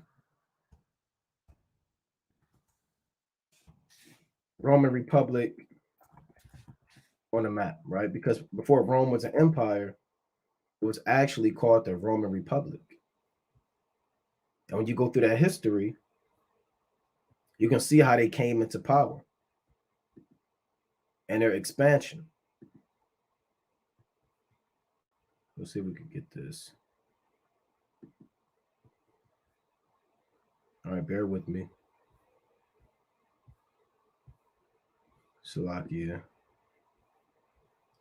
See if I can zoom out a little bit. All right. It's not allowing me to zoom out the way I wanted to. All right, bear with me. All right, you may see it right here, right? This is a little bit better, right? So now it's color-coded, right? This is Roman and Latin territory in 298 BC, and a light green right here. So this is what they had originally. Just like America had the 13 colonies originally. And then they expanded. And they took down all of Italy in a process of time. They took down Sicily, Sardinia, Corsica, and they have ended up expanding. So another similarity between Rome and America is their military expansion. They started off small, just like America, 13 colonies. just like little Roman territories. Then they conquered the Etruscans, the Samnites, the Umbrians, the Latins, and all these different wars. The people of Corsica, and they ended up getting all of Italy. Then they ended up getting all of Spain. Then they ended up getting parts of Northern Africa. Then they start going towards Greece. And they ended up expanding the same way America expanded from what they call sea to sea. All right, from sea to so-called shining sea. So that's why Daniel 7 says they would take down countries in order to come into power, just like ancient Rome. Even if that Daniel 7:20, even if that horn that had eyes and a mouth that spake very great things, whose look was more stout than his fellows. Right? So that's America coming back into power. They're the horn that took down the three other horns. Let's go to Revelation chapter 17.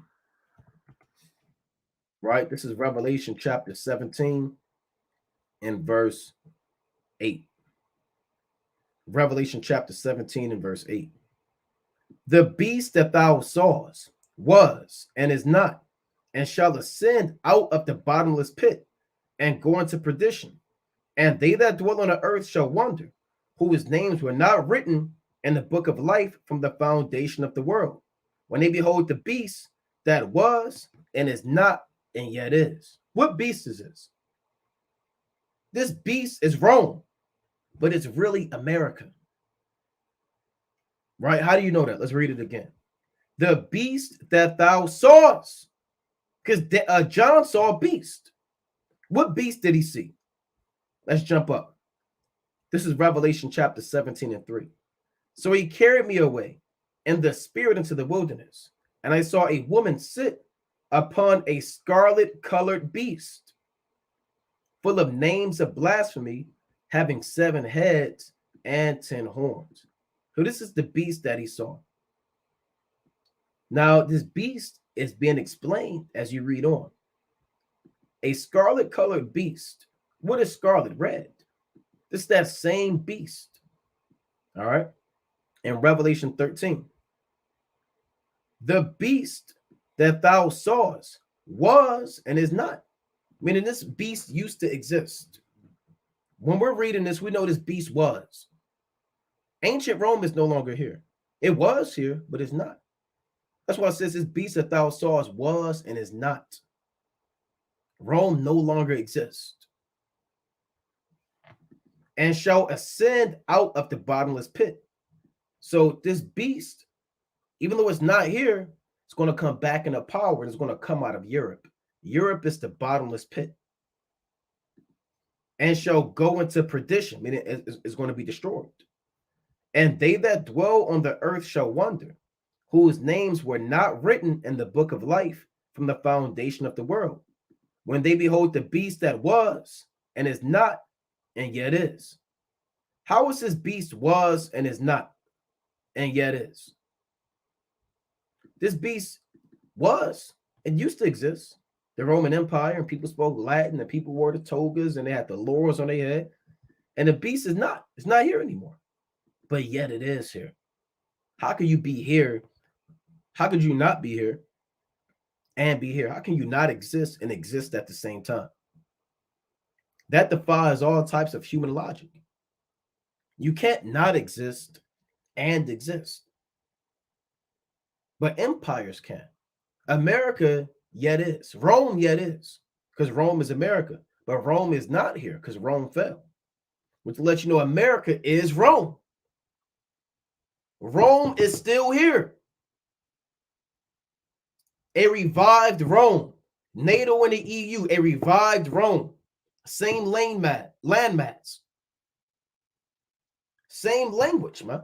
Don't you know the root of America is Latin? There's something called romantic languages. What are romantic languages? Let's pull that up. Romantic languages. Slovakia. That's your English, French, Spanish. What are 5 major Romance languages? Meaning Rome. These languages come out of Rome, which means they come out of Latin. Spanish is the most spoken of the Romance languages. 75% of today's Spanish comes from Latin. What was Latin? Latin was the main or the official language of Rome. Portuguese, French, Italian, Romanian, even English. English comes out of Rome, right? English comes out of Rome, a bastardized language. That's why it says the beast. Yeah, it is. Language is one aspect. How else? Well, we talked about how Rome started off coming into power, right? Taking down the nations that were around them. America did the same thing. So they're like Rome in that aspect. They took down all of the nations that were around them. Even the same government style. What was Rome's government? Rome had a republic, right? That's why there was something called a Roman Republic. That is the type of government. Look, see that? The Roman Republic. Doesn't America have a Republican Party? The technical definition of America's government is a democratic republic. And a Roman Republic existed where you had a Senate, you had councils, you had magistrates. Up a map of the Roman Republic. See that? See that right there? This is just an extension of Rome. Right? They had councils. They had a Senate. Doesn't America have a Senate? Rome had a constitution. America has a constitution. They have the same government. Not exactly 100%, but a lot of similarities. The Senate, the Latin root word of Senate is senatus. And that means old, like somebody that's senile, right? It just means an old aged elder. So the Senate was a group of aged men that would give counsel to the two councils, the top men. America has a Senate, and that's their job. That's the job of the Senate. And I believe in today's Senate, the term is about 6 years. In the ancient Senate, you serve Senate for life. So that's kind of one of the similarities, even in the government, right? Let's pull this up. And we're kind of going into the similarities of Rome and America, right? The Roman Constitution was an uncodified set of guidelines and principles passed down mainly through precedent. The Roman Constitution was not formal or even official, largely unwritten and constantly evolving. That's like America. Even though America's is written, it's constantly evolving. There's always amendments. They're always adding things to the Constitution. So that's another similarity between Rome and America. That's what it says the beast that thou sawest was and is not, and yet is. Rome is here with another constitution. Rome is here with English coming out of Latin. A lot of even another stuff, a lot of stuff in the Esau's law is rooted in Latin, man. There's a lot of Latin terminology in law.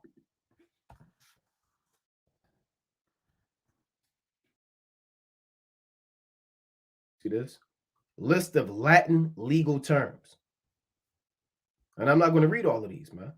A priori, a quo, ab extra. And when people say etc., they say, look, I bought an apple, orange, bananas, etc. Etc. is Latin.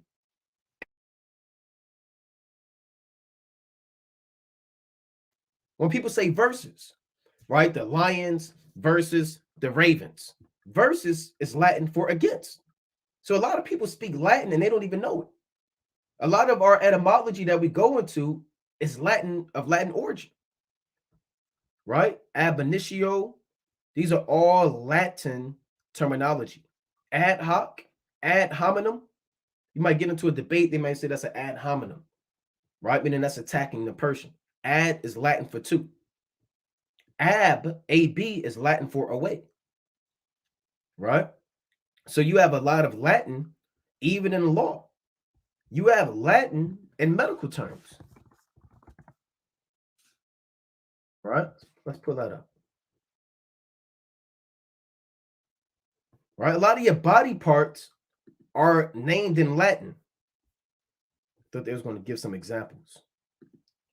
Like your back muscles, your latissimus dorsi, and your fibula, and all of this is Latin, man. Anatomy began as a descriptive science in the days when Latin was the universal scientific language. So this is Rome. All of the animals have Latin binomials, right? Let's see. You have likely seen these scientific names listed as ingredients in food, nutritional supplements, cosmetics, or in articles about nature. They often appear in parentheses following the more familiar quote unquote longa or black pepper, piper nigrum. So you have Latins, animals too, man, like dogs and beasts.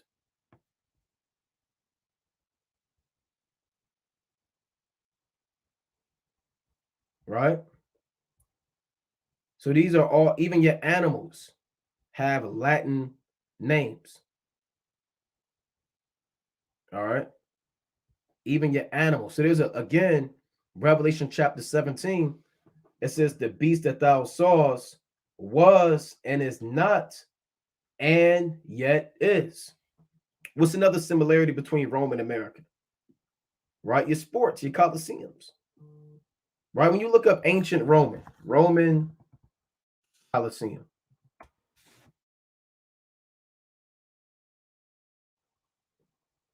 This is where the major sports was taking place. Your gladiator fights, when men fought against man to death. Right? When you had men fighting against wild beasts. They would fight against tigers, lions for entertainment, man.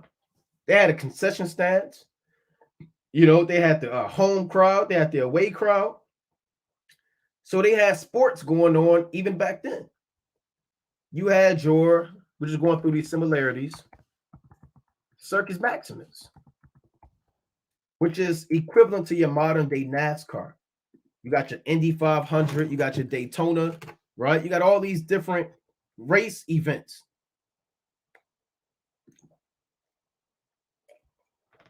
Right? Even a circus, right, in itself is Latin. So that's your Circus Maximus. That looks like a NASCAR, man, arena. You watch that movie, Ben-Hur, Gladiator. They talk about the Coliseum and the Circus Maximus. They had amphitheaters,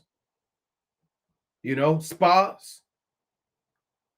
Right? When you look up universities and government buildings, Roman architecture speaketh expressly, man. Right? Let's pull up Roman architecture. And this looks like when you go to a university or you go to the Capitol building or a state building, they often have Latin and they have the Latin Roman numerals. Like the Super Bowl. The Super Bowl always has Roman numerals. It'll say XXVI or something like that. 36, 26, right? 50. So you can't tell me that the beast that thou sawest was and is not, and yet is. Doesn't mean that America is Rome. It does. There's 1,000 similarities, right? 1,000 similarities between America and Rome, huh?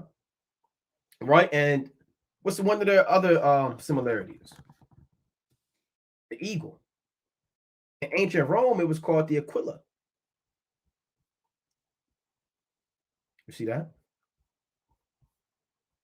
That's the same thing on your US dollar, your quarter. They still use the eagle. There's another thing that they use in Rome, that they used in Rome, called the Roman fasces. The fasces wasn't a bundle of sticks with a blade on the end of it that represented what? When all of the nations came together under the authority of Rome, they were invincible. It's easy to break one stick, but you can't break 50 sticks bounded together. So they had the Roman fasci, which was a national symbol of Rome. Don't you know America still uses this? When you look up the Senate and their flag, they have a Roman fasci on their flag. Let's pull that up. Roman Senate Slovakia. There's a lot. This lets you know we're still in Rome, huh? You're in Rome all over again. So this is in the U.S. Senate. And what do they have? Right here against the flag. The Roman fasci or fasces. Why would they have the Roman fasces if this wasn't Rome all over again? They got it all over Rome, all over the Senate building, just like in the ancient times. Just like in the ancient times. What's another one? Right? How they printed their money. Right? The Roman currency. They used natural metals at one time, just like America. They used natural metals at one time. And they have faces of their emperors on it. Just like now, you got your Washington, you got one with Abraham Lincoln on it, Franklin Roosevelt, Thomas Jefferson, JFK. You got all these different Edomites on the modern day coins, just like the ancient Roman way. Rome had the Jews in slavery. America still has the Jews in slavery. Right? So this is literally nothing but Rome again. Rome worshipped. Let's go to Ecclesiastes. Let's get to classic, chapter 3 and 15. Right? Let's go to Ecclesiastes, right? Chapter 3 and verse 15. Kind of touching on Rome and its similarities of America. And the same way that Rome fell is the same way that America's fallen. That which hath been is now, and that which is to be hath already been. And the Most High requireth that which is past.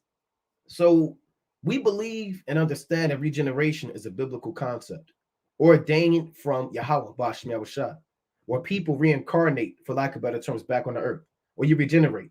You come back on the earth over and over and over again. Every third or fourth generation, you're back on the earth. Same spirit, different body. Same behavior, same demeanor, same mentality, same affinity and love of truth.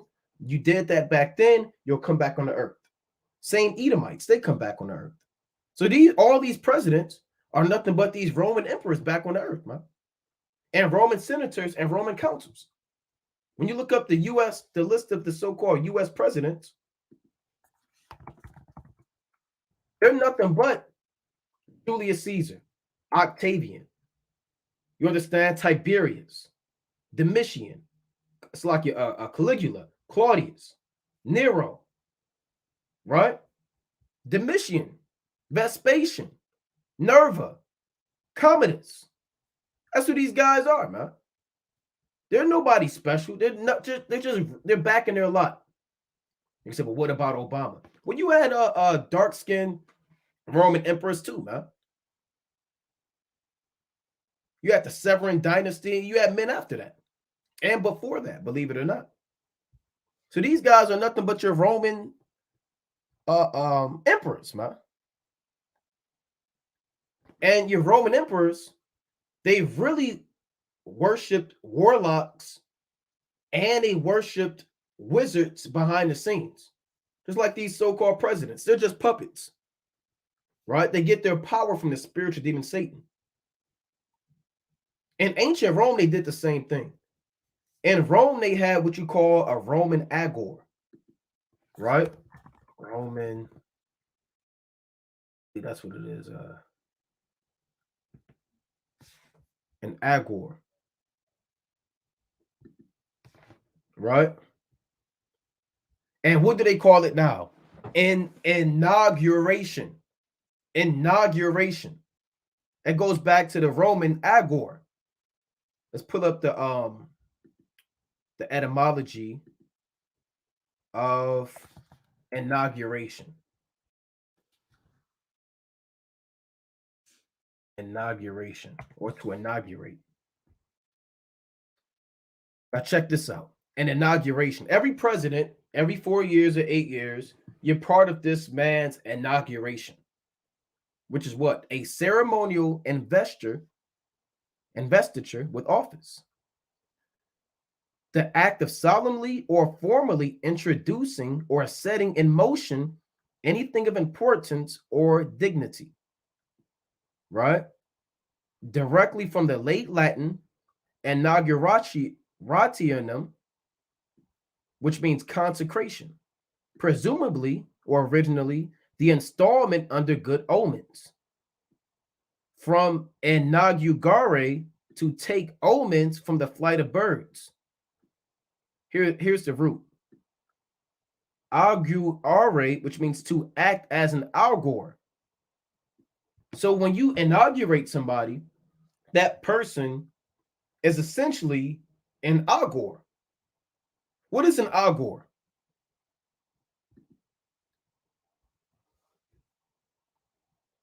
An augur, ancient Romans. So again, that shows you that America's Rome. They have an inauguration because it goes back to the Latin and the Romans augurs that they had, which is witchcraft and sorcery. Because all these presidents that are inaugurated are set up by warlocks and demons and people that deal with witchcraft and sorcery. And the people thought that they had a say-so. Just like ancient Rome, the people thought that they had a say-so. They thought they could kind of speak their mind. You had the assembly, you had the councils, you had the Senate, you had all these people that thought that they had a say-so. Just like now, people think that your vote means something, man. Your vote don't mean a damn thing, man. Just because you wear that little pin, I voted, and did you vote with me? And oh, did you vote? Oh, why didn't you vote? Right? People still do the same thing, man. Ancient Romans, functionary whose duty was to observe and interpret auspices or reputed natural signs concerning future events. From Latin, that's your monthly prognosticator. Agor, a religious official in ancient Rome. Right? A religious official in ancient Rome. So there are modern day augurs now. Because the Lord said it requires that which is past. Who is your modern day augurs? These are the people that run the society behind the scenes. And they're priests that do child sacrifice, blood sacrifice, that do offerings at the Bohemian Grove, that do offerings to the spiritual demon Satan, that serve their God of power and war, that sacrifice into their net and into their drag. Like we read in Habakkuk, the first chapter. So they had ancient warlocks and demons back then, and they still have it now, man. They still have it now through the Spirit. So these are some of the similarities between Rome and America, right? Now, one of the last few things I want to touch on, right? That's why, again, Revelation chapter 13 says, when they behold the beast that thou sawest was and is not and yet is. This beast is America, right? Another reason that Rome is America is because not only how they run in society, which we covered, but also Rome was a hotspot. One of the famous sayings in Rome was, when as in Rome, do in Rome, or all roads lead to Rome. Just like America's the hotspot, right? They say what happens in Vegas stays in Vegas. When you go to America, you fit in, you become the melting pot, you do what they do. You celebrate their holidays, you serve their gods, you get that money that they get, and you freak off their wine. Just like ancient Rome was a melting pot of all nations. Now, when you look up At one time, they had a list, right? Let's see. There was I believe it was 210 reasons of the decline of the Roman Empire. Pull this up. So they had 210 reasons. Am I going to read every reason? No, right? But I may touch on a few and link them up to America. And you'll find out that the same reasons that Rome fell is the exact same reasons that America's falling.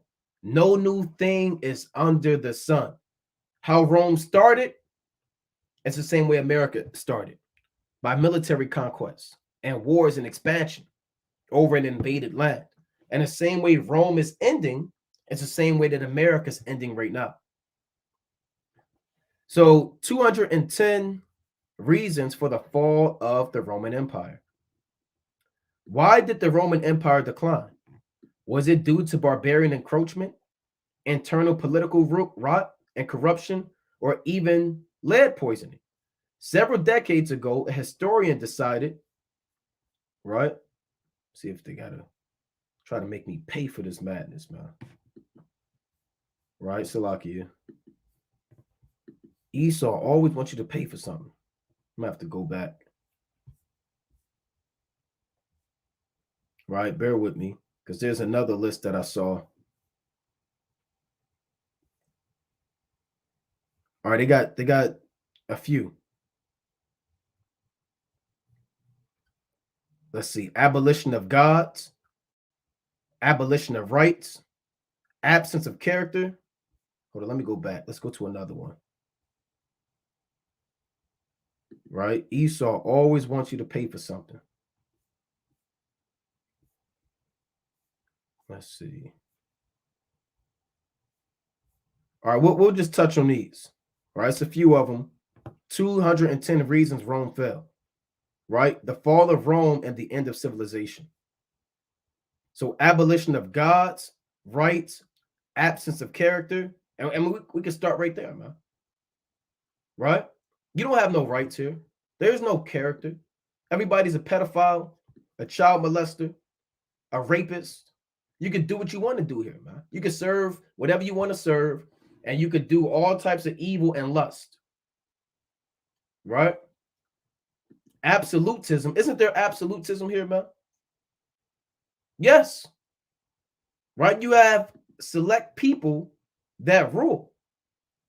Agrarian question, agrarian slavery, anarchy. You got people that hate the government, riots, they storm the Capitol. You got people running into the White House, trying to jump over the black fence. Now they say anti-Germanism, apathy, aristocracy. Yeah, you have aristocracy, which are rich elite families that control the wealth. The Rothschilds, the Rockefellers, the Oppenheimers, the DuPonts, the Warburgs, the Gettys. All of these people control 90% of the world's wealth. These are rich elite families. One of the fall of leading causes of Rome's fall was aristocracy. Asceticism, attacks by Germans, and they're being attacked by the Houthis, man. Right? They've been attacked by the Houthis, and they still haven't dropped the nuke. Attacks by Huns. Yeah, they've been attacked by the Hezbollah. They've been attacked by these foreign powers in the Red Sea. Attacks by nomads on horseback. So Rome was constantly being attacked, and they couldn't defend themselves, man. Backwardness in science. Yeah, America, they're nothing like Japan and China. China and Japan are killing America in science, education. Bankruptcy. Is not America trillions of dollars in debt? Barbarization. They're being invaded by so-called illegal immigrants. Bastardization, meaning families are broken apart. Blockage of land by large landholders. Yeah, you got Bill Gates and elites, Monsanto, that own the land and destroy the land. Blood poisoning, which is the pharmaceutical industry and witchcraft. Bolshevization, I have to look that up. Bread and circuses, which is giving the people entertainment and sports, comedies, music, to take their mind away from the corruption of the government. That's what America's doing with their playoffs, discounts. bureaucracy, Byzantinism, capitalism, change of capitals. America, they did that. At one time, it was Annapolis, Philadelphia, DC. Then they have actual capitalism, which is the root of American finance. A caste system, right? You got the Europeans, you got the Moabites, you got the Ishmaelites, and at the bottom, you got the Israelites. Celibacy, that's your wicked Catholic priest. Like I said, I'm not going to read this whole thing for sake of time, but read this, man. Right? Pressure of terrorism, taxation, stress, structural weakness, social tensions, shamelessness, semi-education, sensuality, all your damn genders, rule of the world. So these are 210 reasons Rome fell. And the same way America's falling, it's the exact same way that Rome fell. The exact same way. Right? But with that, we're going to close up. Giving, of course, our honor and glory to Yahweh. By Shema Mashiach, Kwamalak Yahushai. America is Rome all over again. Right? America is Rome all over again. Rome 2.0. And as people watch the decline of Rome, we're slowly watching the decline of Rome again. With that, we're going to close up. Giving, of course, our honor and glory to Yahweh. By Shema Mashiach, Kwamalak Yahushai. Most High willing you are edified. Kwam Yasha. Shalom.